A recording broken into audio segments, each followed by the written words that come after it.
मी कोणी स्पाय आहे की मी कोणी पाकिस्तानी आहे जो भारताच्या पासपोर्टवरती इथे प्रवास करतोय. थोडासा तो माझ्या जीविताला तिथे धोका पण झाला असता. काहीच माहीत नव्हतं मी सेफली तिथे पोहोचेल, नाही पोहोचणार. कारण की भारताचा पासपोर्ट बघून मला तिथे 2 तास मला बसून ठेवलं होतं. तर जे खाणं आहे ते बबून्स म्हणजे एक माकडाची प्रजाती आपण म्हणतो ना, ते खातात. फिरण्यासाठी प्रवास तर सगळेच करतात, पण त्या प्रवासातून इथल्या लोकांचं संस्कृती जाणून घेणं, भारताबद्दलचा समज गैरसमज जाणून घेणं आणि एक अभ्यासपूर्ण प्रवास करणं हा फक्त ट्रॅव्हलरलाच येतो. आणि असाच तब्बल 16 देशांमधून प्रवास करून आलेला नाशिककर आज आपल्या समोर बसलेला आहे.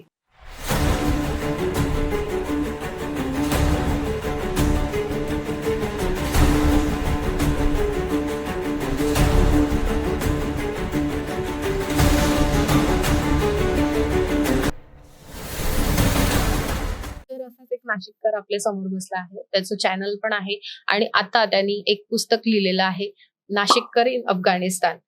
तर त्याच्यातले काही अनुभव आणि त्याच्या 15 देशांमध्ये फिरून आलेल्याचे काही अनुभव आज आपण त्याच्यासोबत डिस्कस करणार आहोत.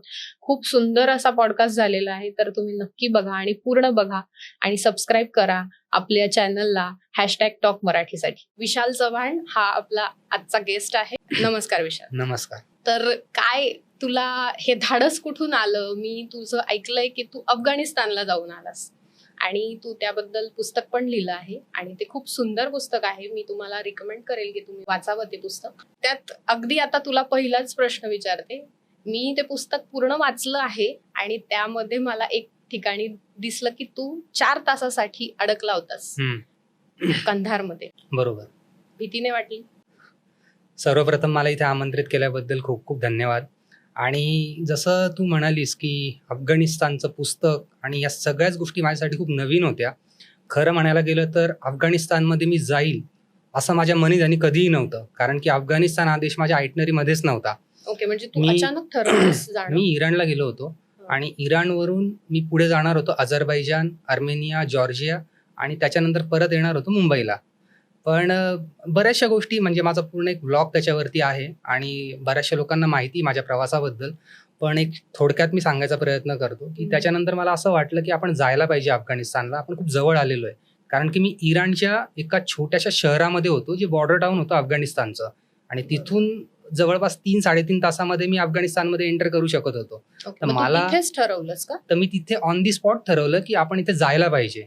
तर मी थोडीशी चाचपणी केली की इथे आपल्याला विजा मिळेल, कसा मिळेल, काय मिळेल. बऱ्याचशा गोष्टी होत्या.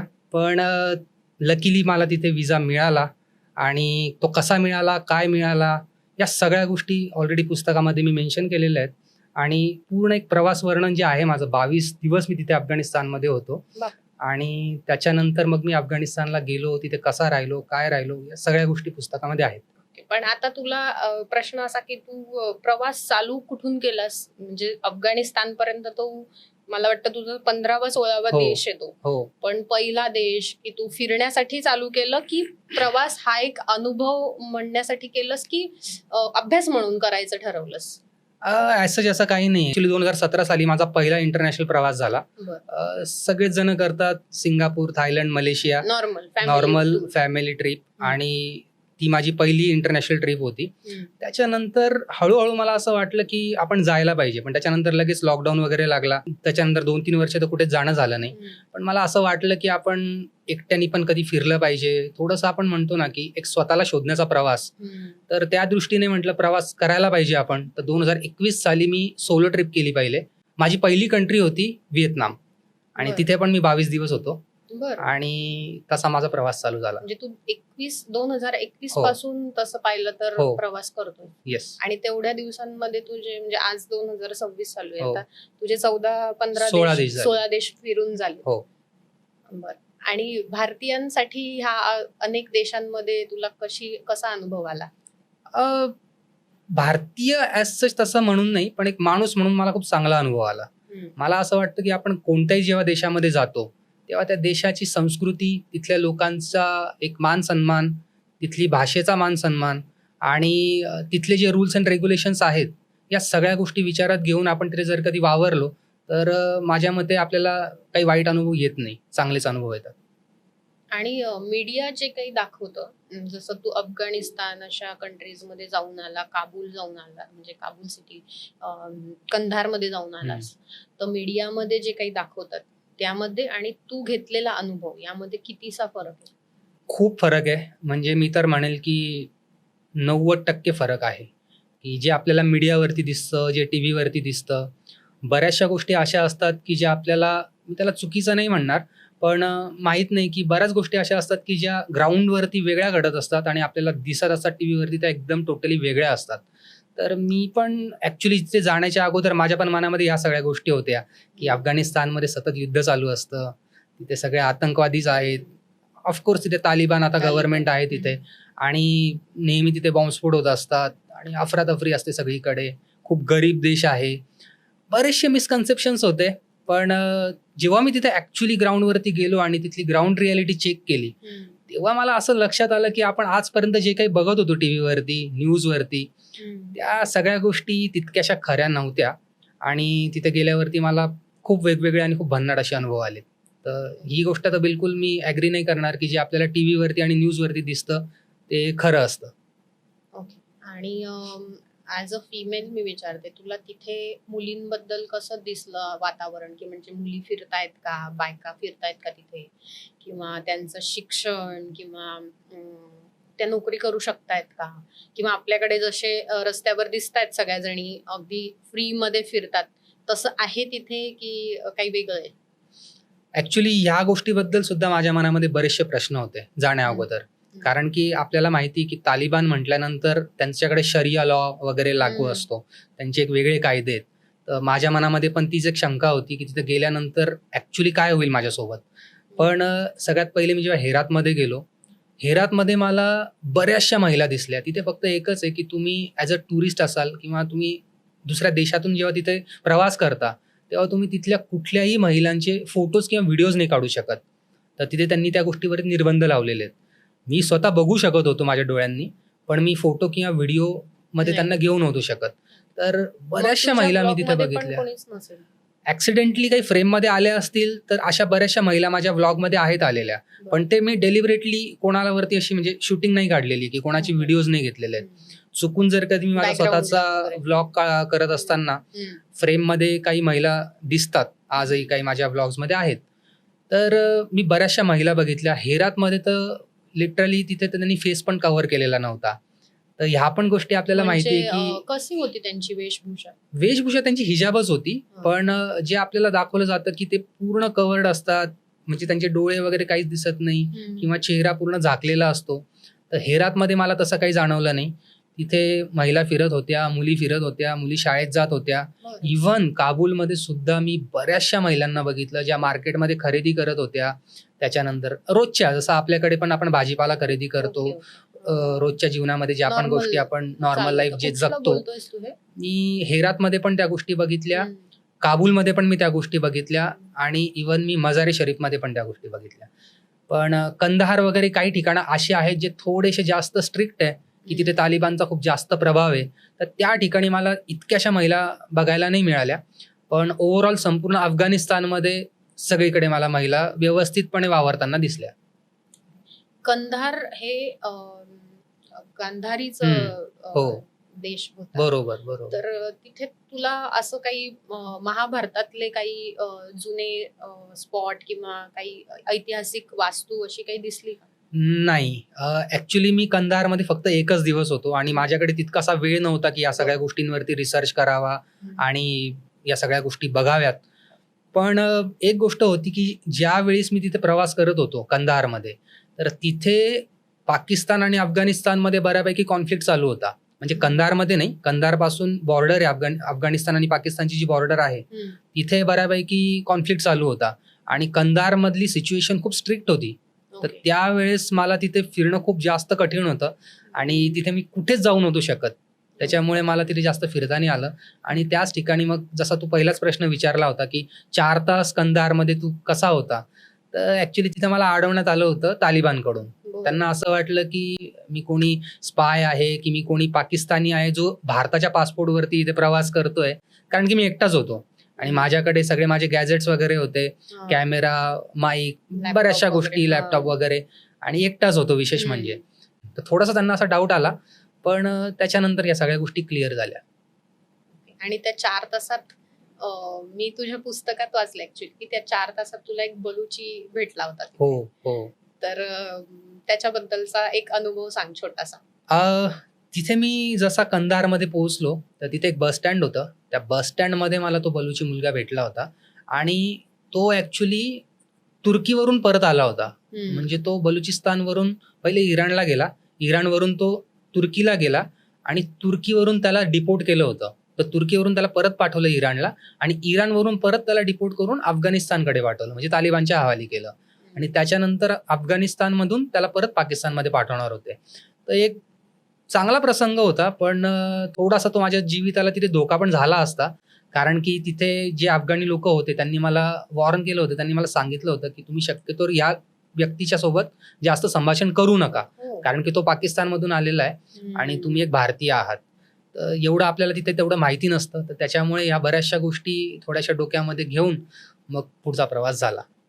थोडंसं तिथे वावरणं तुला कॉन्शियस होतच ना, म्हणजे की कसं होईल, काय अर्थात. काय, आणि भीती किती होती? नाही, भीती असंच नव्हती. जाण्यापर्यंत एक तुला भीती आणि होती. लक वाटतं का की तिथून तुझं म्हणजे तिथे जे काही तू आता मी पुस्तक तर इथे रिव्हील नाही करू शकत, पण तो अनुभव तू जो त्याच्यात लिहिलेला आहे, तर पण त्यावेळेला तुला असं वाटलं का की आपण ह्यातून बाहेर निघणं म्हणजे एक लक आहे? लक म्हणू शकतो आपण काही अर्थी.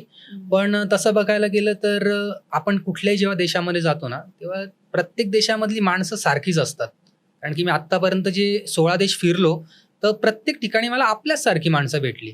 तर मला तिथे असा काही धोका वगैरे नाही जाणवला. फक्त एवढंच आहे की आपण त्यांच्या रूल्स अँड रेग्युलेशन्स प्रमाणे जर कधी तिथे वावरलो ना, तर आपला तिथे प्रवास सुखकर होतो. तर तसा काही मला भीती वगैरे तशी मला काही जाणवली नाही.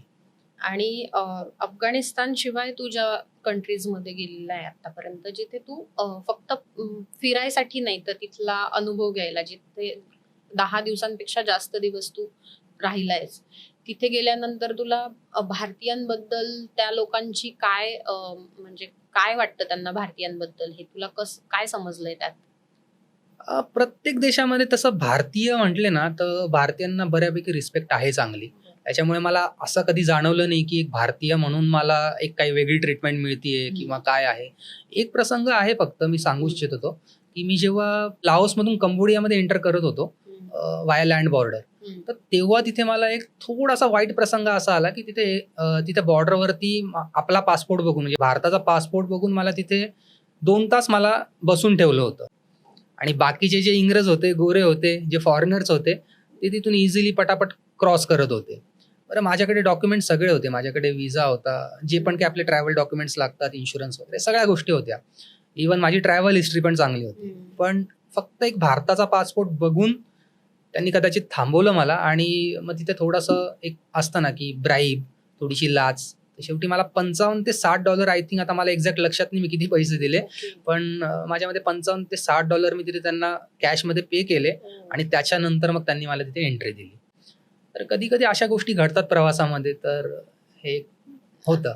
स्वतःवर प्राऊड फील कधी झाला एखाद्या ह्या 14-15 देशांमध्ये तू फिरलास तेव्हा, की स्वतःवर प्राऊड फील होणं, की म्हणजे मी इथपर्यंत आलोय आणि हे धाडस केलंय, असा काही प्रसंग आहे का?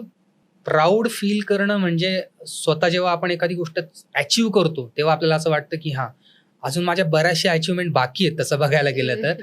पण छोट्या छोट्या गोष्टींमधून पण आपण स्वतःवरती प्राऊड फील करू शकतो. म्हणजे जसं मी सर्वात प्रथम जेव्हा मी व्हिएतनामला एकटा गेलो, तेव्हा माझ्या मनामध्ये काही गोष्टी होत्या की आपण जाऊ शकतो की नाही एकटा. कसं एक ग्रुप सोबत जाणं एक वेगळी गोष्ट असते आणि तेव्हा आपल्यासोबत फॅमिली असते, आपल्या जवळचे लोक असतात, तर आपल्याला माहिती असतं, आपण तेवढा विचार करत नाही. पण जेव्हा आपण एकटं जातो आणि आपल्याला सगळ्या गोष्टी फेस कराव्या लागतात, इमिग्रेशन, सिक्युरिटी, बोर्डिंग पास, परत फ्लाईटचा प्रवास, त्याच्यानंतर परत तिथे उतरल्यानंतर परत तिथल्या त्या सगळ्या प्रोसिजर्स, तर फर्स्ट टाइम त्या सगळ्या गोष्टींचं थोडंसं दडपण असतं. जेव्हा तिथे मी पूर्ण ह्या सगळ्या गोष्टी क्लिअर करून व्हिएतनाममधून मी जेव्हा एअरपोर्टच्या बाहेर पडलो, तेव्हा थोडंसं एकदम असं मला हायचं फील झालं की हा चला म्हणजे इथपर्यंत काहीतरी पोहोचली. केलं हा, ते पण पोहोचलो. म्हणजे पहिल्यांदाच आपला प्रवास होता एकट्याचा आणि आपण आता सुखरूप त्या देशामध्ये व्यवस्थित पोहोचलोय. तर असं आहे. तू हे जे काही देश फिरलाय तितके, याच्यामध्ये तुला असं कुठे दिसलं का की भारताने यांच्याकडून ह्या गोष्टी घ्यायला हव्यात, म्हणजे काहीतरी शिकायला हवं भारताने? अशा बऱ्याच गोष्टी असतात. कुठलाही देश मला असं वाटतं की तो परिपूर्ण नसतो. हम्म. तुम्ही कुठलाही देश घ्या, अमेरिका घ्या, इंग्लंड घ्या, कुठलाही देश घ्या. कसं आहे पण की त्यातल्या त्यात तुला कोणते वाटतात की हे आपल्या भारतात व्हायला हवं असं? सिव्हिक सेन्स घेतला पाहिजे. ओके. हे प्रकर्षाने जाणवलं मला हा. आणि प्रत्येक देशामध्ये जाणवतं की हम्म. एक आहे की जिथे आपण जातो हम्म. तिथले रूल्स अँड रेग्युलेशन्स, तिथे कचरा न करणं, तिथल्या लोकांशी व्यवस्थित बोलणं. हम्म. कसं असतं की आपण जेव्हा एखाद्या देशामध्ये जातो ना, तेव्हा आपण एक व्यक्ती म्हणून तिथे नसतो जात. हम्म. आपण आपल्या तिथे देशाला रिप्रेझेंट करत असतो. हम्म. तर त्याच्यामुळे ते एक भान प्रत्येकाला असलं पाहिजे असं मला वाटतं. बाकी जितक्या गोष्टी आपल्या भारतामध्ये आहेत ना, तितक्या कुठल्याच देशामध्ये नाही आहे. हम्म. फक्त ही एक जरी गोष्ट आपण बाकीच्या देशांकडून जर कधी घेतली ना, तरी मला असं वाटतं की भरपूर आहे. तिथल्या लोकांच्या माणुसकीमध्ये कसं वाटलं तुला, की माणुसकीबद्दल कसे आहेत ते लोक? म्हणजे मी अफगाणिस्तानचं नाही विचारत आहे. हम्म. मी आता तुला इराण बद्दल विचारते. ओके. कारण तिथे आता हे जे काही वॉर वगैरे चालू हो. आहेत आणि त्या अनुषंगाने तुला तिथले लोकल लोक कसे वाटले? सर्वप्रथम मी तर पहिले इराणलाच गेलो होतो. म्हणजे मुंबईवरून मी डायरेक्टली इराणलाच गेलो होतो. आणि इराणचा अनुभव माझ्यासाठी खूप छान होता. म्हणजे लिटरली तिकडचे लोक भारतीयांचा खूप आदर करतात. खूप जास्त वेलकमिंग आहेत आणि त्यांना जेव्हा आपण सांगतो की आपण हिंदुस्थानमधून आलोय, ते हिंद म्हणतात. हिंद. तर भारत बऱ्याचशा लोकांना एकदम लक्षात नाही, पण हिंद म्हटलं की ते लगेच ओळखतात, अच्छा हिंद. तर मग लोक खूप छान आहे तिकडचे आणि प्रत्येक ठिकाणी मला खूप चांगला अनुभव आला. मी 15 दिवस होतो इराणमध्ये. मशादनंतर मी तेहरानला गेलो. तेहरानचे पण लोक खूप स्वीट आहेत आणि खास करून तिथल्या काही लोकांना हिंदी पण बऱ्यापैकी बोलता येतं. म्हणजे तिथे आपल्या भारताची जी चित्रपटसृष्टी आहे त्याचा इन्फ्लुएन्स खूप मोठा आहे. की राज कपूर, अमिताभ बच्चन आणि जे जुने 90sच्या आधीचे जे ॲक्ट्रेस होते, तर त्यांना खूप ओके. मानतात तिथे. तर इराणमध्ये मला खूप छान अनुभव आला. बॉलिवूड आहे म्हणजे तिथे? बॉलिवूडचा खूप जास्त इम्पॅक्ट आहे तिथे. ओके. पण तो Even- आधीचा आहे की आता जे रिसेंट मूवी वगैरे ते? आत्ताचा पण आहे, पण जास्ती करून मला जे जाणवलं की जुन्या काळातले जे हिरो होते ना, तर त्यांना खूप जास्त तिथे मानतात. इवन सेंट्रल एशियामध्ये पण, म्हणजे उझबेकिस्तान, तजिकिस्तान, इवन कझाकिस्तानमध्ये सुद्धा तिथले लोक राज कपूर, मिथुन चक्रवर्ती आणि म्हणजे त्यांचे गाणे वगैरे नेहमीच- गुणगुणतात हो आणि खूप जास्त त्यांना तिकडे मानतात. का? असं- जे फेमस आहेत. हो का? तुला असं काही जाणवलं का की तू भारतीय सांगितल्यानंतर त्यांनी तुझी म्हणजे तुझं इंट्रो तसं केलं की अमिताभ बच्चन वगैरे आहेत का हो, तिथे? असं? प्रत्येक वेळेस. म्हणजे खास करून इराण झालं, हा. अफगाणिस्तान झालं आणि सेंट्रल एशियन कंट्रीज झाल्या. हा. तर इथे जिथेही मी जेव्हा जायचो ना आणि त्यांना सांगायचो मी भारतातून आलोय, तर ते स्वतःहूनच म्हणायचे मिथुन चक्रवर्ती, अमिताभ बच्चन आणि खूप जास्त फ्रेंडली लोक आहेत की भारताबद्दल त्यांना एक आदर आहे आणि खूप जास्त चांगल्या प्रकारे आपल्याला ट्रीट करतात. तिथला एखादा अनुभव सांग इराण मधला. इराणमध्ये मी मशाद या शहरामध्ये सगळ्यात पहिले लँड झालो होतो आणि तिथे मी एका हॉस्टेलला थांबलो होतो. आणि माझे जे हॉस्टेल ओनर होते ना, ते एक म्हणजे आधी ते सैन्यात काम करायचे तिथल्या इराणच्या आणि आय थिंक ते रिटायर झालेले होते. तर आणि ते एकटेच होते. म्हणजे हॉस्टेल ज्यांचं जे होतं ना, तिथे ते एकटेच ते हॉस्टेल पूर्ण सांभाळायचे. आणि त्यांच्यासोबत मी जेव्हा बाहेर निघालो, कारण की पहिलाच दिवस होता माझा आणि रात्रीची वेळ होती, तर ते म्हणे की तुला एक थोडं फिरून आणतो, थोडंसं बाहेरचं दाखवतो की आजूबाजूला काय आहे काय नाही आहे. तर आम्ही पायीच निघालो. तर त्यांनी तिथले काही दुकानदार होते, त्यांचे काही मित्र होते आणि ते थोडेसे एजेड असल्यामुळे त्यांच्या तिकडे खूप ओळखी होत्या. तर बराच वेळ 1 तासभर मी त्यांच्यासोबत बाहेर फिरलो आणि त्यांनी माझ्यासाठी रोटी घेतली. त्याच्यानंतर ऑमलेट बनवलं, ते स्वतः घेऊन आले माझ्यासाठी आणि स्वतः कुक केलं त्यांच्या हाताने आणि त्यांनी ते मला खाऊ घातलं. म्हणजे लिटरली मी तिथे त्यांना पैसे देऊन तिथे राहत होतो, पण त्यांचं हे खाऊ घालणं किंवा मला रोटी वगैरे देणं हे ऍक्च्युली त्यांचं काम नव्हतं. पण एक माणुसकी म्हणून आणि एक मी भारतातून आलो हे त्यांना त्याचं खूप जास्त अप्रूप होतं आणि त्याच्यामुळे हा अनुभव माझ्यासाठी खूप छान होता.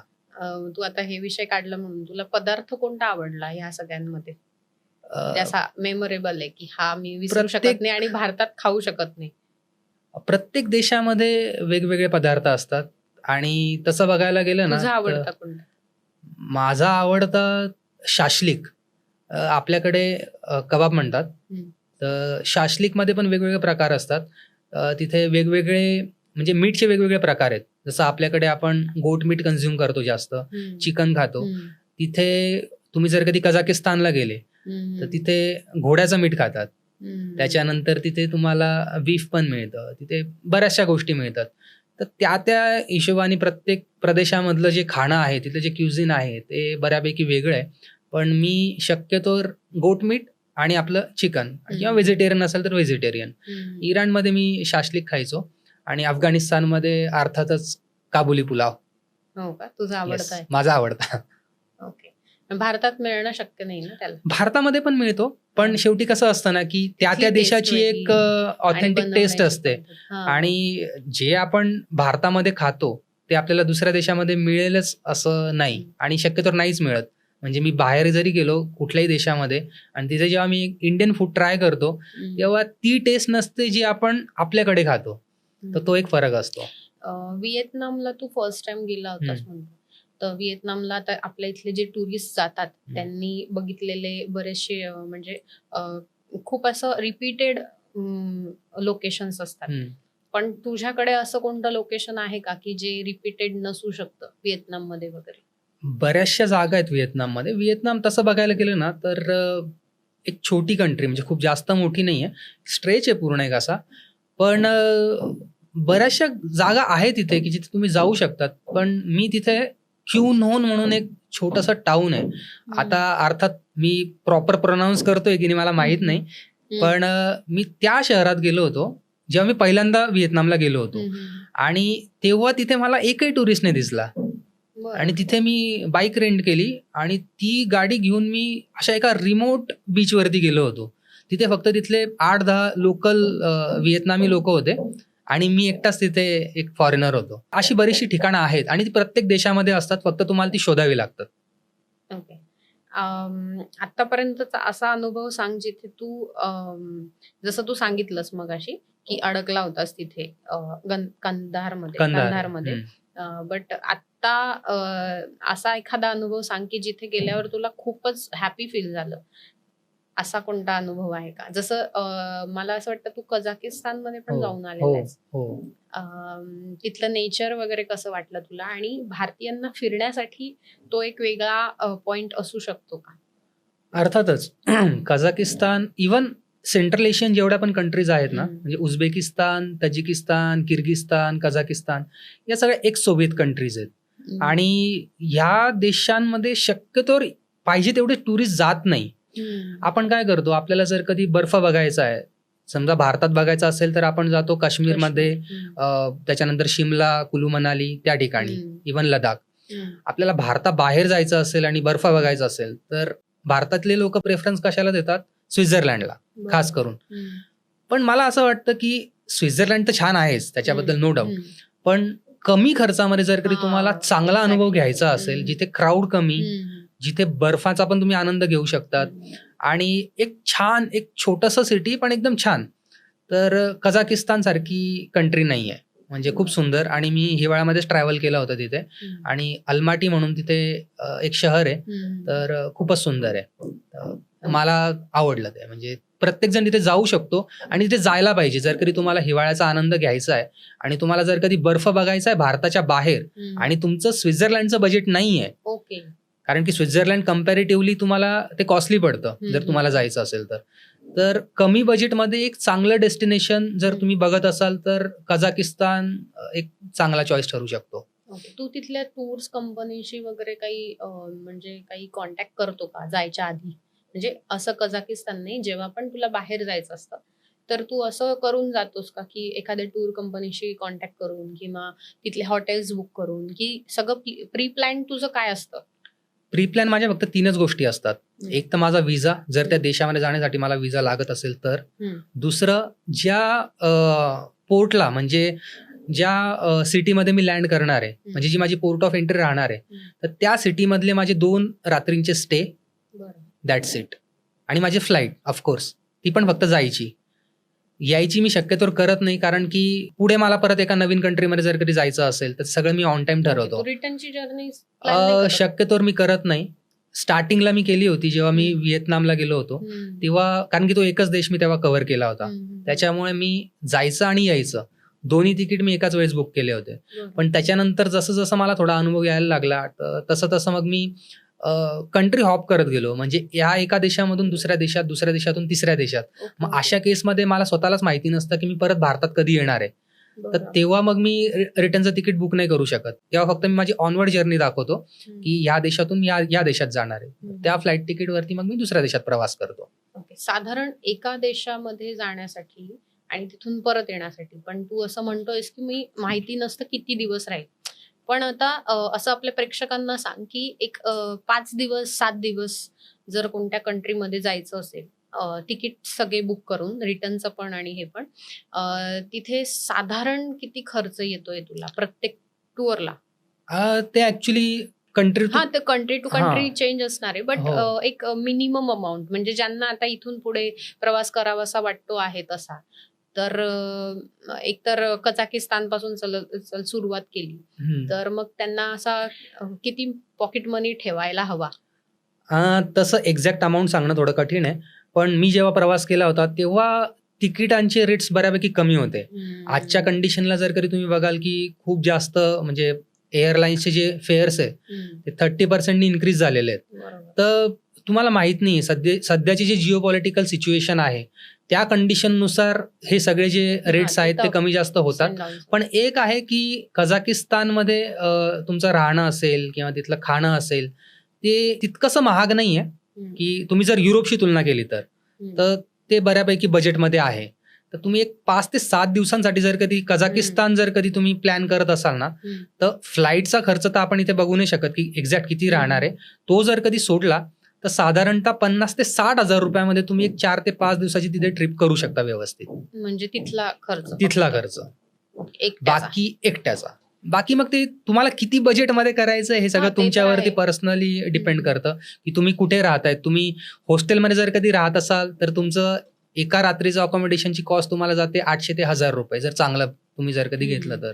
पण तुम्ही जर कधी एखाद्या 5 स्टार हॉटेलमध्ये जर राहाल तर ती किंमत तुमची 20,000, 30,000, 1 लाखापर्यंत पण जाऊ शकते. तर हे सगळं सर्वस्वी तुमच्यावरती डिपेंड करतं की तुम्ही तुमची ट्रॅव्हल स्टाईल काय आहे आणि त्या दृष्टीने मग तुमचं बजेट तुम्ही ठरवू शकता.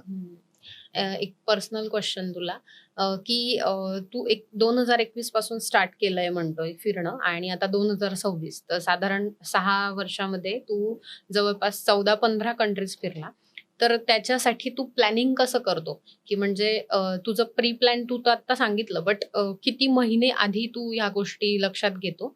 आणि दुसरं म्हणजे तू फिनान्शियली कसं प्लॅन करतो, की तू म्हणजे जसं आता आजकालच्या मुलांना किंवा कुणालाही जायचं असेल, असे ॲडव्हेंचर्स करायचे असतील, तर त्यांना कसं सांगू शकशील तू प्लॅनिंग, फिनान्शियली पण प्लॅनिंग कसं करायचं? आणि तुम्ही एक 3 महिने 4 महिने जे काही तुम्ही आधी तिकीट्स बुक करतात किंवा पासपोर्ट वगैरे ते तर नॉर्मल गोष्ट आहेत, बट विजा हे सगळं अप्लाय करणं हे तू कसं करतो आणि तू सजेस्ट कसं करशील की कसं करायला हवं?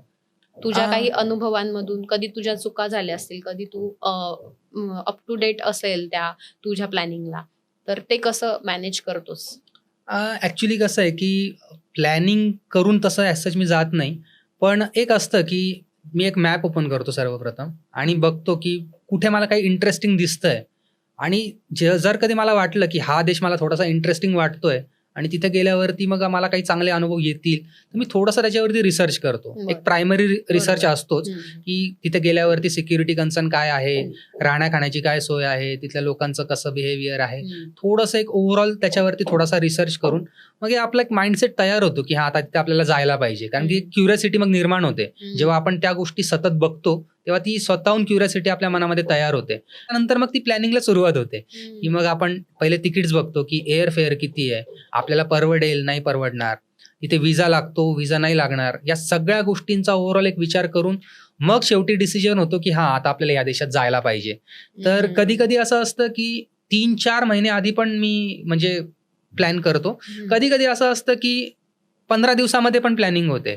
कारण की शेवटी काय आहे की आपल्या डोक्यामध्ये असं असतं की मला आता या देशात जायचंच आहे आणि तेव्हाची सिच्युएशन जर कधी माझ्या फेवरमध्ये असेल तर मी लगेच निघू शकतो. जर कधी मी फायनान्शियली स्ट्रॉंग आहे, माझ्याकडे त्या गोष्टी अवेलेबल आहेत, तर मी लगेच तिकीट बुक करून लगेच माझी ट्रिप चालू करू शकतो. पण प्रत्येक जण ती गोष्ट तशी करेलच असं नाहीये. तर मी एकच सजेस्ट करेल की जर कधी कोणाला सोलो जायचं असेल किंवा असा जर कधी माझ्यासारखा अनुभव घ्यायचा असेल तर सर्वप्रथम ज्या देशामध्ये आपण जातोय ना त्या देशामधली थोडीशी प्रायमरी माहिती घेणं गरजेचं आहे की तिथे जाणं सेफ आहे की नाही, तिथली सध्याची कंडिशन कशी आहे, तिथलं वेदर कसं आहे, तिथली लोकभावना कशी आहे, तिथले लोक वेलकमिंग आहेत नाही आहेत, त्याच्यानंतर तिथे राहण्याची व्यवस्था कशी आहे, ती कंट्री किती महाग आहे. तर या सगळ्या गोष्टींचा एक सारासार विचार करून जर कधी आपण प्लॅनिंग केलं तर मग ती तुमची ट्रिप प्रॉपर थोडी सोयीस्कर होऊ शकते असं. आणि फायनान्स मध्ये पण तुझं म्हणणं आहे की आधीपासून तुम्ही 100% करायला पाहिजे. 100%. कारण की कुठलाही प्रवास करताना तुम्ही एक तर करू शकता, तुम्ही एक कमी खर्चामध्ये प्रवास करू शकता, पण तुम्ही 0 पैशामध्ये कधीच प्रवास नाही करू शकत. म्हणजे बऱ्याच वेळा काही बरेचसे मित्र आहेत जे मला म्हणतात की आम्ही बिना पैशाचा प्रवास करतो किंवा लिफ्ट घेऊन करतो. ठीक आहे, लिफ्ट घेऊन आपण प्रवास करतो, पण तो एक शॉर्ट टर्म साठी असतो, एक ह्या डेस्टिनेशन पासून त्या डेस्टिनेशन पर्यंत. पण त्याच्यानंतर तुम्हाला रात्री राहायचंय, तुम्हाला जेवण करायचंय, रोजच तुम्हाला कोणी भेटेलच तिथे त्या देशामध्ये आणि जो तुम्हाला या सगळ्या गोष्टी प्रोव्हाइड करेलच, असं आपण मनामध्ये घेऊन नाही जाऊ शकत. त्याच्यामुळे कमी पैशामध्ये तुम्ही प्रवास करू शकता, पण त्याच्यासाठी तुम्हाला काही ना काही एक बॅकअप असणं गरजेचं आहे. तू जसं श्रीलंकेत पण जाऊन आलास, रिसेंटच गेला होतास का? कधी गेला होता साधारण? 3 महिन्यापूर्वी. ओके, म्हणजे ते जे श्रीलंकेत जे काही गोष्टी घडल्या त्याच्यानंतरच. हो. मग तिथे कसं वाटलं तुला? तिथे गेल्यानंतर तो अनुभव आला का की यांचं आता एवढं सगळं मिस झालेलं त्या गोष्टी त्यांच्याकडनं, तर तिथे तुला कसं वाटलं? ऍक्च्युली मला तिथे गेल्यावरती असं वाटलं की आपण बराच उशीर केला श्रीलंकेला यायला. कारण की श्रीलंका इज अ हिडन जेम. म्हणजे मी तर म्हणेल की खूप सुंदर. आणि आपण असा विचार करतो ना की जवळचे थोडे नंतर करूया, पहिले लांब लांब जाऊन येऊ. श्रीलंका काय जवळच आहे, कधी जाऊ शकतो आपण. पण ठीक आहे, जेव्हा आपल्याला योग येतो तेव्हाच आपण जातो. आणि मी जेव्हा श्रीलंकेला गेलो साधारणतः 18 ते 20 दिवस होतो पूर्ण श्रीलंकेमध्ये आणि बऱ्यापैकी मी सगळीकडे फिरून आलो. म्हणजे मी ईस्ट पार्ट पूर्ण फिरलो. नॉर्थ साईडला खाली मिरिसा वगैरे जे आहे, गॉल वगैरे, तर तिथे पाऊस चालू होता मी जेव्हा गेलो. म्हणजे मी गेलो तेव्हा कोलंबोमध्ये पावसाने माझं स्वागत केलं गेल्याच. आणि त्याच्यामुळे कोलंबो मला पहिल्या दिवशी अजिबात फिरता नाही आलं. पण त्याच्यानंतर मी बऱ्याच ठिकाणी गेलो आणि श्रीलंकेचा एक्सपिरियन्स खूपच भन्नाट होता. म्हणजे तिथले लोक, म्हणजे आता तिथे एक गोष्ट आहे की तिथे इकॉनॉमिकल क्रायसिस चालू आहे. सगळ्या गोष्टी खूप जास्त महाग आहेत. म्हणजे पेट्रोल पासून खाणं वगैरे सगळ्याच गोष्टी बऱ्याच महाग आहे. भारताशी कम्पेअर केलं तर ठीक आहे, म्हणजे भारतात जे रेट आहेत आपले जेवणा खावण्याचे तेवढेच रेट आहेत. पण तसं जर कधी तिथल्या लोकांच्या हिशोबाने बघायला गेलं तर त्यांच्यासाठी त्या गोष्टी महाग आहेत. बाकी स्वच्छतेच्या बाबतीमध्ये खूप छान आहे. खास करून निसर्ग त्यांनी खूप जपलेला आहे. म्हणजे सध्या आपल्याकडे जे चालू आहे ना की प्रत्येक ठिकाणी वृक्षतोड, त्याच्यानंतर डोंगर उद्ध्वस्त होत आहेत आणि या सगळ्या ज्या काही नद्या प्रदूषित होत आहेत, या सगळ्या ज्या काही गोष्टी आपल्याकडे चालू आहेत ना, तिथे गेल्यानंतर तो एक शॉकच बसला एक प्रकारे. मी बघितलं की कोलंबो सारख्या एका मोठ्या सिटीमध्ये जे समुद्राला लागून, जसं आपलं मुंबई आहे तशीच ती एक सिटी आहे.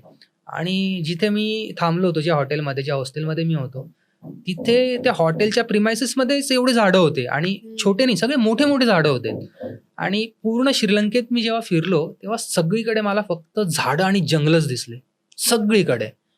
तर खूप जास्त हिरवगार आणि घनदाट जंगल आपण ज्याला म्हणतो ना, तसं घनदाट जंगल सगळीकडे. आणि त्या जंगलांना सोबत ठेवून म्हणजे तिथल्या लोकांनी निसर्गाशी जुळवून घेत तिथला विकास केलेला आहे.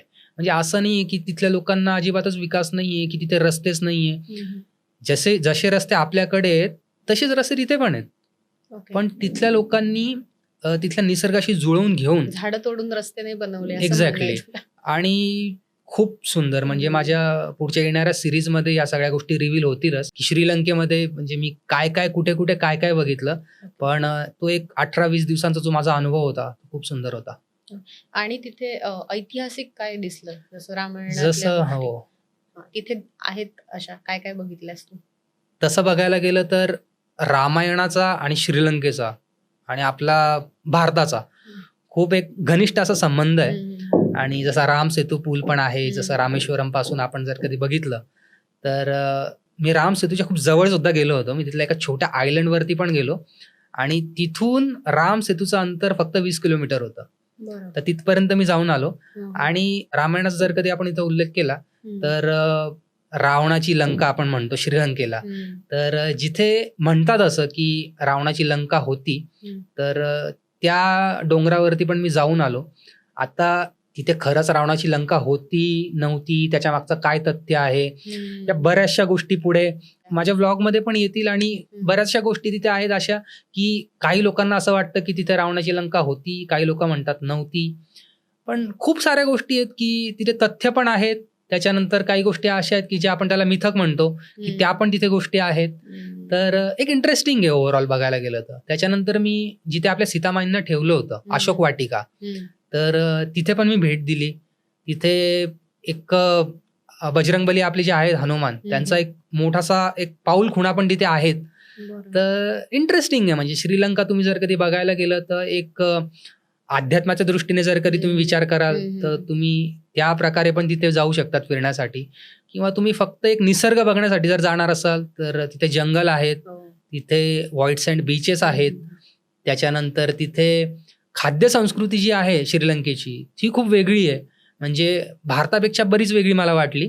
काही ठिकाणी जे कोस्टल एरियाज आहेत ते थोडंसं आपल्या साऊथ साईडला ज्या प्रकारे आपल्याला खाद्य संस्कृती मिळते तर त्याच टाईपमध्ये थोडीशी आहे. पण जेव्हा तुम्ही ईस्ट पार्टला जातात तर तिकडे टोटली डिफरंट आहे. तर ओव्हरऑल एक्सपिरियन्स खूप सुंदर आहे श्रीलंकेचा. छोटासा देश आहे पण तिथे करण्यासारख्या भरपूर गोष्टी आहेत.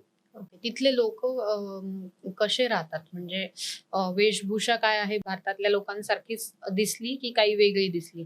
आणि साधारण जात वगैरे कोणती दिसली तिथे तुला? तसं बघायला गेलं तर वेशभूषा जर बघितली तर शहरामध्ये शक्यतोवर जसं आपल्याकडे आहेत की कॅज्युअल लोक शर्ट पॅन्ट मध्येच वावरताना दिसतात, तसं तिथे पण कोलंबोमध्ये किंवा ज्या मोठ्या सिटीज आहेत कॅन्डी वगैरे, तर तिथे पण तुम्हाला नॉर्मलच दिसतात. पण जेव्हा आपण थोडं खेड्यांमध्ये जातो, थोडं इंटेरियर मध्ये जातो, काही रिमोट लोकेशन्स मध्ये जातो, तिथे शक्यतो लुंगी ते साऊथ इंडियन राहतात त्याप्रमाणे. आणि त्याच्यानंतर एक सिंपल साधा त्यांचा एक पेहराव असतो. आणि डेमोग्राफिक बद्दल जर कधी बोलायचं झालं तर बौद्ध धर्माचे लोक तिथे बऱ्यापैकी जास्त आहे तिथे. आणि त्याच्यानंतर एक्झॅक्ट आता माझ्याकडे त्याचे नंबर्स नाही आहेत, पण बौद्ध म्हणजे बुद्ध धर्म आणि काही ख्रिश्चन्स आहेत, काही हिंदूज पण तिथे आहेत. आणि सिंहाला तिथली मेन भाषा आहे, सिंहाला लँग्वेज आपण त्याला म्हणतो. तर तिथली श्रीलंकेची मेन लँग्वेज आहे सिंहाला. तिथे तमिळ पण बोलली जाते आणि खास करून तिथे सगळेजण शक्यतो इंग्लिश बोलतातच. तर तसा तिथे कम्युनिकेशनला तसा काही प्रॉब्लेम नाहीये, की तिथे सगळेच जण जवळपास इंग्लिश बोलतात किंवा समजते त्यांना. आणि लोकांबद्दल जर कधी बोलायचं झालं तर लोक खूप फ्रेंडली आहेत. म्हणजे भारताबद्दल खूप जास्त, म्हणजे मला तर खूप सुंदर अनुभव आला तिथे. मला असं काही असं जाणवलं नाही की तुम्ही भारतातून आलेत तर असं काही. तुझ्या रुरल एरियामध्ये घुसलास तिथे, तर तिथे तुला शेतीविषयी काही वेगळं दिसलं का, जसं आपल्या भारतात आहे किंवा नाहीये असं काही दिसलं का, की शेती कसे करतायत ते लोक? श्रीलंकेमध्ये शक्यतोवर शेती जशी आपल्या भारतामध्ये होती तितक्या मोठ्या प्रमाणात नाही होत, कारण की एक तर देश छोटा आहे आणि बराचसा जो भाग आहे तो एक तर समुद्राचा आहे म्हणजे कोस्टल एरिया, आणि जो मधला भाग आहे तिथे डोंगर आहेत मोठे मोठे, तर तो एक माउंटेनियस एरिया आहे. तर तिथे टी प्लांटेशन जास्त होतं. जसं आपल्याकडे साऊथमध्ये आपण गेल्यानंतर जिथे टी प्लांटेशन होतं ना, किंवा आसाममध्ये होतं, तर तिथे चहाचे मळे भरपूर तिथे दिसतात. पण तिथे मी एका ठिकाणी गेलो होतो, दंबाना म्हणून एक विलेज होतं, एक छोटंसं खेड आहे जे एकदम मध्यभागी पडतं श्रीलंकेच्या. तुम्ही जर मॅपमध्ये बघितलं तर दंबाना म्हणून एक छोटंसं गाव आहे. आणि मी मुद्दाम त्या गावात गेलो होतो कारण की तिथे अजूनही काही आदिवासी लोक राहतात. तिथे इंडिजिनियस ट्राईब आहेत अजून पण. आणि वेदा म्हणून लोक आहेत, म्हणजे त्या लोकांचं नाव आहे, त्या ट्राईबचं नाव आहे वेदा. तर मी खास त्यांना भेटण्यासाठी तिथे गेलो होतो आणि तो अनुभव पण खूप सुंदर होता. म्हणजे ते आज पण ते लोक माणसांसारखेच, पण ते अजूनही जंगलामध्येच राहतात. त्यांच्याकडे जरी वीज वगैरे आलेली असली तरी त्या गोष्टी ते लोक वापरत नाही. ते आजही शिकार करूनच जगतात. बापरे. आणि खास करून त्यांचं जे खाणं आहे ते बबून्स, म्हणजे एक माकडाची प्रजाती आपण म्हणतो ना, बबून्स म्हणतात. तर मला मराठीत त्याचा शब्द आठवत नाही बबून्सला काय म्हणतात, पण माकडच आपण म्हणू. तर ते खातात आणि त्यांची छोटीशी शेती करतात आणि अजूनही ते म्हणजे शिकार करूनच त्यांची उपजीविका करतात तिथे. शहराशी काहीच घेणं देणं नाही. शहरापासून ते खूप लांब आहेत आणि त्यांचा जो एरिया आहे, हो मी तिथे जाऊन आलो. आणि तिथे खरं तर म्हणजे गाईड घेऊन जायला पाहिजे, पण माहित नाही मला. मी अचानक गेलो तिथे आणि मी ज्या बसनी चाललो होतो, कारण की मी तिथे लोकल ट्रान्सपोर्टेशननीच तिथे प्रवास करत होतो. आणि मी कुठल्याही देशामध्ये गेलो ना, तिथे शक्यतोवर मी गाईड घेत नाही. मी स्वतःहून जितकं मला एक्सप्लोअर करता येईल तेवढा एक्सप्लोअर करायचा प्रयत्न करतो. तर मी त्या गावापर्यंत जाण्यासाठी जी बस घेतली होती तिथली श्रीलंकेमधली लोकल ट्रान्सपोर्ट होती. आणि त्या बसमधून प्रवास करताना खूप गर्दी होती बसमध्ये आणि मी उभा होतो. आणि थोडंसं पुढेच 3-4 लोक सोडल्यानंतरच तो एक त्या ट्राईबचाच व्यक्ती त्या बसमधून प्रवास करत होता. आणि त्या लोकांना इंग्लिश तर येतच नाही, पण त्यांना तमिळ पण येत नाही. त्यांना फक्त एक तिथल्या व्यक्तीला फक्त सिंहला येते, तिथल्या लोकांना कोणालाच येत नाही. त्यांच्यामधले काही 2-4 लोक आहेत ना, त्यांना फक्त सिंहाला थोडीशी येते. माझं लक चांगलं होतं की तो ट्राईब मधला जो व्यक्ती होता तो माझ्या बसमध्ये होता आणि त्याला सिंहाला येत होती. तर सोबतचे जे काही सहप्रवासी होते, मी त्यांच्याशी थोडं संभाषण केलं आणि त्यांना सांगितलं की मला यांच्या गावात जायचंय. तर तेव्हा त्या व्यक्तीने मला सांगितलं की मी यांना घेऊन जाईल सेफली म्हणून. काहीच माहित नव्हतं मी सेफली तिथे पोहोचेल नाही पोहोचणार, कारण की एक तर त्यांना सिंहाला पण येत नव्हती आणि त्यांचं म्हणजे त्या मेन हायवे पासून जे गाव आहे अर्धा तास लांब होतं तिथून. म्हणजे मेन रस्त्यापासून अर्धा तास अजून आत जावं लागणार होतं. तर ते कसं जाणार काय जाणार मला याचं टेन्शन होतं, पण कसा बसा मी तिथे पोहोचलो. आणि तो माझ्यासोबत होता आणि पूर्ण मला कन्व्हर्सेशन कसं झालं तिथे? फक्त हातानेच म्हणजे हातवारे करून बस बाकी काहीच नाही. आणि माझ्यासोबत एक टुकटुक ड्रायव्हर होता, म्हणजे ते रिक्षा जे चालवतात त्यांना टुकटुक म्हणतात. तर त्याला तोडकं मोडकं इंग्लिश येत होतं आणि तो फक्त मला तिथपर्यंत घेऊन गेला. तिथल्या लोकांशी माझी भेट वगैरे घालून दिली आणि थोडंसं मी जाणून घेण्याचा प्रयत्न केला की ते कसे राहतात काय पण करतात. त्यांना चाललं का की तू कॅमेरा मध्ये त्यांचे फोटो घेतोय किंवा व्हिडिओ घेतोय? हो, मी पहिले परमिशन घेतली होती. त्या हायवे पासून मी जसं आतमध्ये आलो, हायवे पासून आतमध्ये आल्यानंतर त्यांचे जे चीफ आहेत, म्हणजे त्या ट्राईबचे जे चीफ आहेत, पहिले त्यांना भेटावं लागतं. बरं, त्यांना भेटण्यासाठी आपण असं डायरेक्ट नाही जाऊ शकत, तिथे पैसे वगैरे काही घेत नाही. पण मग एक गुड गेस्चर म्हणून त्या लोकांना जे काही गोष्टी लागतात रोजच्या जीवनामधल्या, तर ज्या आपल्याला माहित नसतात तर त्याच लोकांना माहिती असतात. तर ते एक छोट्याशा दुकानात पहिले मला तिथे घेऊन गेले. तुमच्या इच्छेने तुमचं जेवढं बजेट असेल त्याप्रमाणे तुम्ही तिथे त्यांना त्या वस्तू, खाण्यापिण्याच्या वस्तू ज्या काही आहेत त्या तिथे त्यांच्या हिशोबाने चूज करतात. आणि जे काय बिल असेल तेवढं फक्त तुम्ही त्यांना ते देऊन ते सामान घेऊन ते फक्त तुम्हाला चीफला हँडओव्हर करायचं असतं. तर मी ते सामान घेतलं सोबत. माझ्यासोबत तो व्यक्ती होता, तो लोकल ट्राईब मधला. आणि त्याच्यानंतर तो पहिले त्याच्या घरी घेऊन गेला. त्याच्या घरी गेल्यानंतर त्यांनी पहिले घर दाखवलं. बोलता काहीच येत नव्हतं, म्हणजे तो काय म्हणत होता हे मला अजिबातच कळत नव्हतं, कारण त्यांची भाषा वेगळी आणि मी काय म्हणतोय त्याला कळत नव्हतं. आम्ही फक्त स्माइल करायचो आणि असे मान हलवून हातवारे करून बस तेवढंच. आणि त्याच्यानंतर मग तो त्याच्या चीफच्या घरी घेऊन गेला. चीफला भेटलो. चीफला थोडं आय थिंक कळत असेल काहीतरी इंग्लिश, पण सोबत एक ट्रान्सलेटर होता तिथे बसलेला. आणि मी जे म्हणायचो मग तो त्याला ट्रान्सलेट करून सांगायचा. तिथलाच एक व्यक्ती होता. मग तो ट्रान्सलेट करून मग तो त्यांना सांगायचा. मग मी त्यांना ते सामान दिलं आणि मग त्यांची परमिशन घेतली की मला आता तुमच्या गावात जायचंय आणि मी एक युट्यूबर आहे आणि मला या सगळ्या गोष्टी रेकॉर्ड करायच्या आहेत, मग ती तुम्ही परमिशन द्या. मग त्यांनी जेव्हा परमिशन दिली त्याच्यानंतर मग मी त्यांच्या गावात गेलो. मग पुढे सगळ्या त्या काही गोष्टी आहेत त्या सगळ्या मग मी व्हिडिओ स्वरूपामध्ये तुझ्या ब्लॉग मध्ये बघता येतील, ते येतील आता पुढे. ओके, अजून चालू आहे का तुझं? अजून बरेचसे माझे सिरीज येणं बाकी आहे. तर स्टेप बाय स्टेप. सध्या कोणतं सिरीज चालू आहे? सध्या माझी व्हिएतनामची चालू आहे. व्हिएतनाम ऑलमोस्ट संपेल आणि व्हिएतनाम नंतर फिलिपिन्सची सिरीज चालू आहे. उझबेकिस्तानचं पण काही? उझबेकिस्तानला मी 2 वर्षापूर्वी गेलो होतो ऍक्च्युली. आणि उझबेकिस्तानची माझी पोस्टची सिरीज चालू आहे माझी याच्यावरती फेसबुकवरती चालू आहे उझबेकिस्तानच्या पोस्टची सिरीज. आणि उझबेकिस्तानचा पण अनुभव खूप सुंदर होता. तिथे पण मी जवळपास 22-23 दिवस होतो उझबेकिस्तानमध्ये पण. आणि तिथे मी अशा ठिकाणी गेलो की ज्या गोष्टी म्हणजे तिथे गेल्यानंतर आपण ज्या बघतो तेव्हा आपल्याला त्या गोष्टींचं एक महत्त्व कळतं.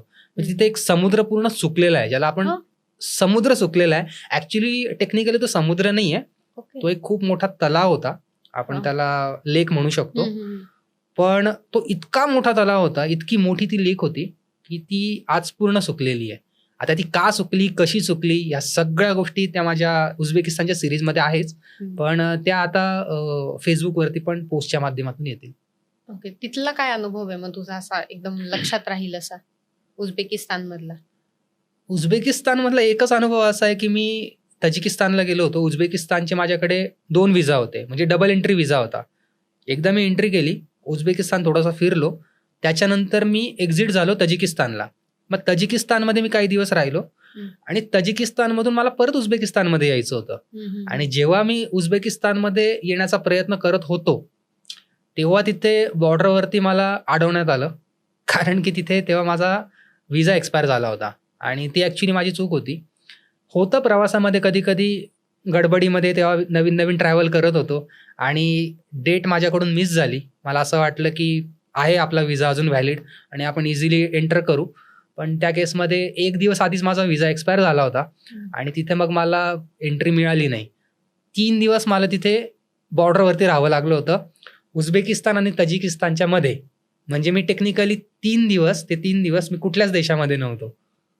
आणि मग तिथे राहायला वगैरे तिथे मला एक छोटीशी रूम दिलेली होती. उझबेकिस्तानचे जेवण, तिथले जे इमिग्रेशन ऑफिसर्स होते आणि बाहेरचे सैनिक होते उझबेकिस्तानचे, त्यांनी मला तिथे एक छोटीशी रूम दिली आणि जोपर्यंत माझा नवीन व्हिसा येत नाही तोपर्यंत मी त्याच रूममध्ये होतो 3 दिवस. मी परत तिथे नवीन व्हिसा अप्लाय केला आणि मग तो व्हिसा घेऊन मग मी उझबेकिस्तानमध्ये परत एंटर झालो. ते 3 दिवस ती एक अवघड वाटले खूप जास्त खूप जास्त. आणि फोन वगैरे अलाउड होता? फोन वगैरे सगळ्या गोष्टी होत्या तिथे, इंटरनेट होतं. कळवलं होतं ह्या सगळ्या? हो, तिथे अडकल्यानंतर मी कळवलं होतं की असं असं आहे आणि मला नवीन व्हिसासाठी मला वाट बघावी लागणार आहे 3 दिवस.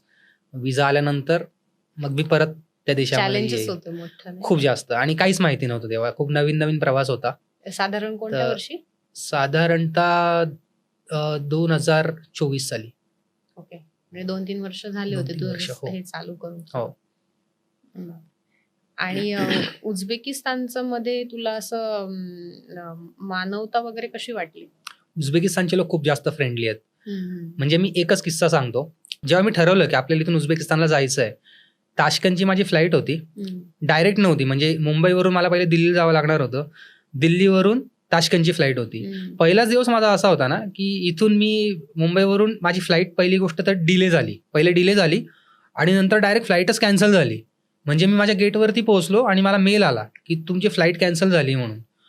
कशी बशी मी परत त्यांना विनवणी केली एअरलाईन कंपनीला आणि त्यांनी मग मला एक दुसरी फ्लाईट अरेंज करून दिली दिल्लीसाठी.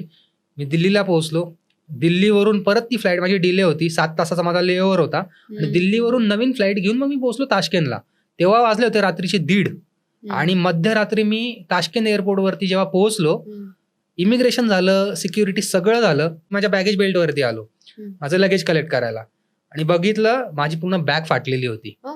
आता ती कोणाची चुकी होती? ती एअरलाईनची चुकी होती का तिथल्या ताशकेंतमधल्या तिथल्या क्रूची चुकी होती? I don't know. पण मग तिथेच माझा पूर्ण मूड ऑफ झाला. रात्रीचे 1:30 वाजलेले होते आणि कसा बसा मग मी तिथून बाहेर पडलो. मला फक्त माझ्या हॉस्टेलला जायचं होतं, मी खूप थकलेलो होतो आणि मला झोपायचं होतं जाऊन. काही व्लॉग वगैरे काहीच करत नव्हतो मी. तसाच गेलो बाहेर गेल्यावरती टॅक्सीवाल्यांनी मला थोडंसं असं घोळका असतो ना पूर्ण प्रत्येक ठिकाणी, जेव्हा तुम्ही एअरपोर्टच्या बाहेर निघता तेव्हा सगळे टॅक्सीवाले वगैरे तुम्हाला घेरतात कुठे जायचंय म्हणून, प्रवासी म्हणून. तर तिथे मला घेरलं असं की आमच्यासोबत चला. एक तर त्यांना पण इंग्लिश येत नव्हतं, ते उझबेकी लँग्वेजमध्ये बोलत होते. नुकताच मी पोहोचलो तिथे, मला कळत नव्हतं आता कसं जावं, काय करावं. तर तिथे ना 2 उझबेकी मुली होत्या. अचानक त्या माझ्या मागून आल्या आणि त्यांनी मला विचारलं इंग्लिशमध्ये, how can I help you म्हणून, तुम्हाला काही मदत पाहिजे का काय ते. आणि त्या मुलींनी त्यांच्या गाडीमध्ये मग मला माझ्या हॉस्टेलला सोडलं. बरं. तर ती एक तर एकदम वेगळी स्टोरी आहे. आणि त्याच्यानंतर जेव्हा त्यांनी मला सोडलं तेव्हा मला कळालं की यार इथले लोक खरंच खूप जास्त फ्रेंडली आहेत आणि खूप जास्त त्यांनी मला मदत केली त्या मुलींनी. नंतर दुसऱ्या दिवशी पण त्यांनी मला परत ताश्केंत फिरवलं, पूर्ण शहर फिरवलं आणि खूप सुंदर एक्सपिरियन्स होता. मग नंतरचे सगळे दिवस माझे खूप चांगले गेले उझबेकिस्तानमध्ये. असे बरेचसे प्रसंग आहेत. तू त्या बाबतीत मला लगेच वाटतो की तुला बघ तू कुठे श्रीलंकेत पण तुला एक लोकल माणूस भेटला. इव्हन इराणमधून अफगाणिस्तानला जाताना तेव्हा पण तुला भेटला. अफगाणिस्तानला तर तू त्यांच्या घरी गेला होतास. आणि आता हे जे सांगितलं तू त्या मुलींचं, तर म्हणजे तुला ऍक्च्युअली तुझं लकच आहे हे. आणि मी तुझ्या पुस्तकात वाचले, आता मी रिव्हील नाही करत ते, बट मी एवढं सांगते प्रेक्षकांना की ह्याच्याकडे तालिबाननी दिलेली एक गोष्ट आहे आणि ती कोणती हे तुम्हाला ते पुस्तक वाचल्यावरच समजेल. आणि म्हणजे तालिबाननी दिलं ही गोष्ट खूप मोठी आहे आणि काय दिलं हे त्यांना मला वाटतं पुस्तक वाचल्यावर लक्षात येईल. दुसरी गोष्ट तुला विचारण्याचं एक हे की आता आजकाल लोक जे काही किंवा आत्ताची जी जनरेशन आहे आपल्यापेक्षा जी लहान आहे, जेनझी वगैरे, की ह्यांना असं वाटतं की ट्रॅव्हल करणं सोपं आहे. पण आता तुझ्या अनुभवातनं सांग तू की सोलो ट्रॅव्हल करणं किती सोपं आहे आणि किती अवघड आहे. आणि इनिशियल स्टेजला जेव्हा ते सुरुवात करतात, 18-19 वर्षाचा मुलगा जेव्हा म्हणतो की मला आउट ऑफ इंडिया जायचंय आणि तिथे ब्लॉग बनवायचे, तर हे किती सोपं आहे आणि किती अवघड आहे. आणि त्याच्यामध्ये तू काय सांगू शकतो की त्यांनी टूर्स बरोबर जायला हवं की सोलो ट्रॅव्हल करायला हवं आणि कसं अनुभव घ्यायला हवेत त्याच्यात? तसं बघायला गेलं ना तर आधीपेक्षा तर बऱ्यापैकी सोपं झालेलं आहे आता ट्रॅव्हल करणं, कारण की जग जवळ आलेलं आहे. इंटरनेट असेल, AI असेल, गुगल वगैरे भरपूर अशा गोष्टी आहेत, टेक्नॉलॉजी आहे, त्याच्यामुळे एखाद्या देशाविषयीची माहिती आपण पटकन घेऊ शकतो. तर तितकंसं काही कठीण नाहीये. पण काही गोष्टी अशा असतात ना जेव्हा आपण पहिल्यांदा करतो, म्हणजे जसं माझा अनुभव होता की 2021 साली जेव्हा मी पहिल्यांदा एकटा जाण्याचा विचार केला, तेव्हा माझ्याकडे एक अनुभव होता की मी जेव्हा फॅमिली सोबत गेलो होतो तेव्हा मला ऍटलिस्ट एअरपोर्टची ओळख होती की एअरपोर्टच्या आतमध्ये पाऊल टाकल्यानंतर पुढे काय काय आपल्याला फॉर्मॅलिटीज कम्प्लीट करायच्या आहेत. मग तिथे आपल्याला बोर्डिंग पास घ्यायचा आहे, इमिग्रेशन करायचं आहे, त्याच्यानंतर सिक्युरिटी क्लिअर करायची आहे, मग गेटवर जायचं आहे. या सगळ्या गोष्टी स्टार्टिंग फेजमध्येच आपल्याला माहित नसतात, तर तेव्हा थोडंसं आपलं एक जम्बलिंग होऊ शकते. पण सोलो ट्रॅव्हल करणं तितकंसं काही कठीण नाहीये. जर प्रॉपर प्लॅनिंग केली व्यवस्थित तर कोणी करू शकतं. फक्त तेवढंच आहे की थोडीशी माहिती घेऊन आणि त्या देशाबद्दलची माहिती, जसं मी आधी पण सांगितलं की ज्या देशामध्ये आपण प्रवास करतोय त्या देशाबद्दलची माहिती आणि थोडीशी प्रॉपर प्लॅनिंग करून जर कधी आपण ती ट्रिप अरेंज केली तर जाऊ शकतो आणि करू शकतो. पण त्यात एक मी असं सजेस्ट करेल की जे नवीन आहेत, म्हणजे खूपच नवीन, ज्यांना अजिबातच माहित नाहीये, जे पहिल्यांदा परदेशात जाण्याचा प्रयत्न करतात किंवा जे जाऊ इच्छितात, त्यांनी जर कधी एक छोटी पहिली ग्रुप टूर केली, एक 5-6 त्यांचे मित्र असतील किंवा मित्र नसतील जरी, कोणी एक ग्रुप असेल, एक टूर असेल समजा, तर त्यांच्यासोबत पण एक इनिशियल पहिल्या 2-3 ट्रिप केल्या तर त्याच्याने त्यांना एक नवीन अनुभव मिळू शकेल. तिथल्या एक आपल्याला नवीन कळतो की आपल्याला एअरपोर्टचा एक्सपिरियन्स झाला, फ्लाईट एक्सपिरियन्स झाला, त्याच्यानंतर लोक असतात तेव्हा आपण त्या देशात गेल्यानंतर कसं राहायला पाहिजे, तिथल्या लोकांची ओळख होते, तिथल्या संस्कृतीविषयी कळतं आणि एक आपल्याला एक अनुभव येतो की पुढच्या ट्रिपसाठी आपण एक रेडी होतो. आणि हळूहळू तुमचा जेव्हा कॉन्फिडन्स बिल्ड होतो तेव्हा त्याच्यानंतर तुम्ही इझिली सोलो ट्रिप करू शकता. म्हणजे तुझं म्हणणं आहे की थोडं हळूहळू सुरुवात करायला हवी याची, आधी ट्रिप्समध्ये जाऊन, टूरमध्ये जाऊन, ग्रुप ट्रिपमध्ये जाऊन आणि मग हळूहळू सोलोमध्ये कन्वर्ट व्हायला हवं. म्हणजे ऍक्च्युली कसं आहे की ते पर्सन टू पर्सन व्हॅरी करतं. कारण की कोणी कोणी असं असतं एखादा व्यक्ती की त्याला सगळ्या गोष्टी माहिती असतात आणि त्याचा कॉन्फिडन्स पण हाय असतो, तर अशा केसमध्ये तो इझिली कुठे पण ट्रॅव्हल करू शकतो. तर त्या केसमध्ये त्याला नीड नाहीये की त्याला जर कधी एकट्यालाच जायचंय तर त्याला जर एकट्याचाच एक्सपिरियन्स घ्यायचा आणि तो जर कधी कॅपेबल असेल या सगळ्या गोष्टींनी, की त्याची जर कधी फायनान्शियल प्लॅनिंग असेल, त्याच्यानंतर त्याचा कॉन्फिडन्स व्यवस्थित असेल, तर तो इझिली एकटा ट्रॅव्हल करू शकतो. पण जे असतात की कधी कधी आपल्याला असं वाटतं की नाही मी एकटा कसा जाईल, थोडा सिक्युरिटी कन्सर्न आहे आणि एक कॉन्फिडन्स कमी आहे, घरच्यांना समजावं लागतं, तर अशा केसमध्ये इट्स बेटर की तुम्ही ग्रुपमध्ये जा आणि तुमचा पहिला एक्सपिरियन्स पण छान होतो आणि तुम्हाला हळूहळू या सगळ्या गोष्टी उलगडत जातात की प्रवासामध्ये तुम्हाला कुठल्या कुठल्या गोष्टींना प्रायोरिटी दिली पाहिजे, कुठल्या गोष्टींना नाही दिली पाहिजे आणि त्या अनुभवातून मग तुम्ही पुढची तुमची सोलो ट्रिप प्लॅन करू शकता. जसं आता विशालने सांगितलं की ग्रुप टूर मध्ये आपण सुरुवात करायला हवी आपल्या ट्रिप्सची. तर तुम्हाला कोणाला जायचं असेल अशा ग्रुप टूर मध्ये आउट ऑफ इंडिया, नक्की तुम्ही ट्रॅव्हलॉजिकची हेल्प घेऊ शकता.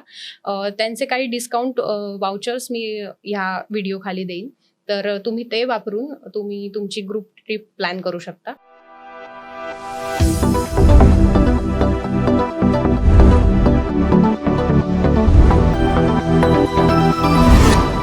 Travelogic. Logical travel. आणि आता नेक्स्ट विशाल, की ह्या सगळ्यामध्ये मी तुला एक रॅपिड फायर प्रश्न विचारते काही. तर तू एका मिनिटामध्ये ते प्रश्न त्यांचं बरं. उत्तर दे. प्रयत्न आतापर्यंत करतो. बघितलेला सर्वात सुंदर देश, कझाकिस्तान. आतापर्यंतचा अनुभव आलेला भारतीयांसाठीचा खूप चांगला वाटणारा देश, अफगाणिस्तान. सगळ्यात जास्त भीती तुला कोणत्या देशात वाटली? नाही, भीती नाही वाटली. ओके. तुला आवडणारं फूड? शाश्लिक. तसं फूड मध्ये बऱ्याच गोष्टी आहेत, हम्म. पण शाश्लिक आणि काबुली पुलाव. तुला परत कोणत्या देशात जायला आवडेल याच्यानंतर? 2-3 देश आहेत, बरेच देश आहेत जिथे मला जायला आवडेल, पण तुझं प्रॉमिनंटली next trip जर कुठे? कधी नेक्स्ट ट्रिप तर अशी मी प्लॅन करतच नाही, जसं मी आधी सांगितलं हम्म. की सगळं वेळेवरती. हम्म. पण पुन्हा जायला आवडेल हम्म. तसे बरेच देश आहे, पण त्यातल्या त्यात जर कधी म्हणाल तर कझाकिस्तान हम्म. आणि अफगाणिस्तान. कझाकिस्तान तू जाऊन आलायस ना? हो, जाऊन आलोय. नेक्स्ट मी म्हणते तुला. नवीन देश हा. तो अजून मी प्लॅन नाही केला. ते सरप्राईज आहे. ठीक आहे. तर ह्या सरप्राईज मध्ये आपण हा निरोप घेतोय विशालचा. त्या सरप्राईज साठी तुम्ही त्याचे व्हिडिओ ब्लॉग्स बघू शकता मराठी. MTW मराठीमध्ये. त्यामध्ये तुम्हाला युट्यूबवर तुम्हाला सापडून जाईल हे सगळे ब्लॉग्स. आणि आपण आता निरोप घेतोय विशाल तुझा, हम्म. की तू खूप छान प्रकारे ह्या सगळ्या गोष्टी आम्हाला सांगितल्या. आणि एक ट्रॅव्हलरचा प्रवास आणि एक फक्त फिरायला मजा करायला जाणाऱ्याचा प्रवास कसा वेगळा वेगळा असू शकतो हे त्यामध्ये समजलं. आणि तुझं जे पुस्तक आहे नाशिककर इन अफगाणिस्तान, हे पुस्तकात तू बऱ्याच गोष्टी रिव्हील केलेल्या आहेत आणि बरेच तुझे अनुभव सांगितले आहेत आणि काही मजेदार किस्से पण आहेत. तू जेव्हा पण जिथे जाणार असशील त्याच्यानंतरचा एक नेक्स्ट परत पॉडकास्ट घेऊ ज्याच्यात नक्की. तुला तिथे काय अनुभव आले ते तू सांगायला नक्की ये. नक्की नक्की मला आवडेल यायला. ठीक आणि थँक्यू मला इथे बोलवल्याबद्दल आणि खूप धन्यवाद. ठीक आहे. थँक्यू.